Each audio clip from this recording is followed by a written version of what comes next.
Үйүнө жөнөп кеткен бир туугандар Нурзада жана Нурзия дайынсыз болууда. Базаркоргон районунун Алук айылынын тургундары 2004-жылы Сабырбекова Нурзада Нуралиевна жана 2005-жылы туулган Сабырбекова Нурзия Нуралиевна 2020-жылдын 18-июл күнү Кочкор Ата шаарынан үйгө кетебиз деп чыгышкан бойдон дайынсыз жоголуп, бүгүнкү күнгө чейин жүргөн жери белгисиз болууда. Бул тууралуу элдик медиага Жалал Абад Ички иштер башкармалыгынын басма сөз кызматынан билдиришти.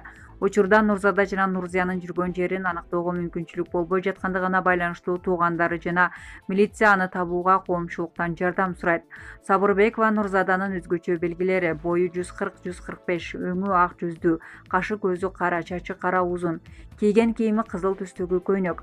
Сабырбекова Нурзиянын өзгөчө белгилери: бою 160-165, өңү сары, кашы сары, чачы сары кыска, кийген кийими көк түстөгү көйнөк. Эгерде жогорудагы жоголгон кыздар тууралуу кандайдыр бир маалымат болсо, бизден дарекке кабарлап коюңуздарды суранабыз. Алдын ала көрсөткөн жардамыңыздар үчүн ыраазычылык билдиребиз. Булак элдик медиа.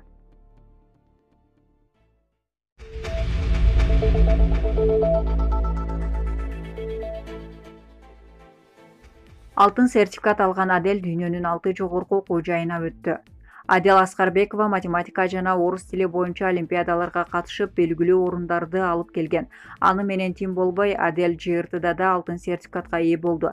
Эми ал чет өлкөдө окууну пландап жатат. Адель чет өлкөдөгү 6 жогорку окуу жайларына тапшырып, бардыгына кабыл алынган. Бирок Адель Франциядагы Таулус Бизнес Скул да окууну эп көрүп турат. Мен ар өлкөдөгү 6 окуу жайга тапшыргам. Алардын бардыгы мени кабыл алышты. Толугу менен 2 окуу жайдан гранттык негизде окууга ээ болдум. Биринде 70% арзандатуу болсо, биринде 50% арзандатуу, дейт Адель. Лимон Кежи сайтына берген маегинде. Булак элдик медиа.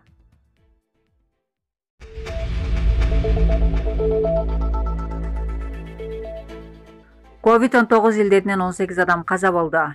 COVID-19 илдетинен каза болгондордун жаңы учурлары пневмонияны эсепке алганда: Бишкек 19, Ош шаары 4, Чүй облусу 2, Ош облусу 1, Талас облусу 1, Ысык көл облусу 1, бардыгы болуп бир сутка ичинде 18, жалпы 1347.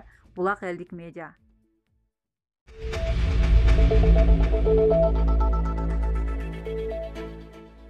Төрага жигердүү 20 ыктыярчыны Ысык көлгө эс алууга жөнөттү. Жогорку кеңештин төрагасы Дастанбек Жумабеков коронавирус пандемиясы учурунда жарандарга жигердүү жардам берип жатышкан Демилгечил жаштар борборунун ыктыярчылары менен жолугушту. Жолугушууга ыктыярчылар Элеман Нурдинов жана Сафия Айдана Мурзаева катышты. Төрага ыктыярчыларга коронавирус илдетине каршы күрөшүүдө кошкон бажетки салымы үчүн ыраазычылык билдирди.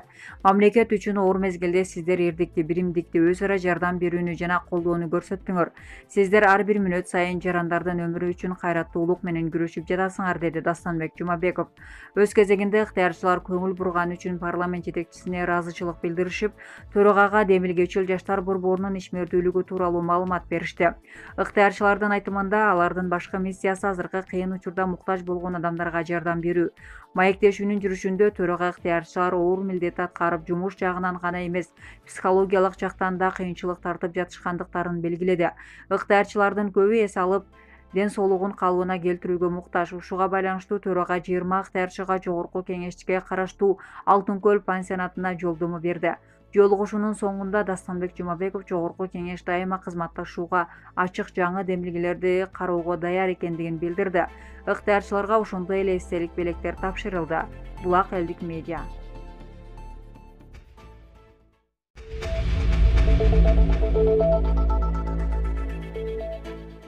Кызылкаяда 16 жаштагы бала токтоп турган автоунааны айдап качкан. 20-июл күнү Кызылкая шаарынын тургуну Кулатов көчөсүндө өзүнүн Daihatsu үлгүсүндөгү автоунаасын токтотуп койгон жеринен белгисиз атоолдар тарабынан уурдалып кеткендиги боюнча Кызылкая шаардык ички иштер башкармалыгына арыз менен кайрылган.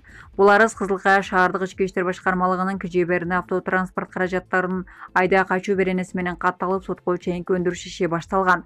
Ыкчам үлүктөө иштеринин натыйжасында уурдалган автоунаа Кадамжай районунун Алгы айылындагы көчөлөрдүн боюнда алды тарабы сүзүлгөн абалда табылган. Ошондой эле кылмыш жасап, кылмыш жоопкерчилигинен кутулуу максатында Ош шаарында качып жашырынып жүргөн жеринен Баткен шаарынын 16 жаштагы АМ аттуу тургуну аныкталып, кармалып, убактылуу кармоо жайына киргизилди. Бул туурасында Баткен ОИБнин басма сөз кызматынан билдирди. Тергөө иштеринин жүрүшүндө ушул эле жаран 21-июл күнү Кадамжай районунун Халмион айылындагы Баяман Баатыр базарындагы КЖга таандык Mercedes-Benz Sprinter үлгүсүндөгү автоунаанын ичинен сумканы уурдап кеткендиги, ошондой эле сумканын ичинде 195 000 сом жана автоунаанын керектүү документтери болгондугу аныкталат. Кылмышка шектүү Ош шаарынан аныктап кармашканда жанынан уурдалган сумка жана автоунаанын документтери далил буюм катары алынат. Азыркы учурда бул фактылар боюнча тергөө амалдары жүрүп жатат. Булак элдик медиа.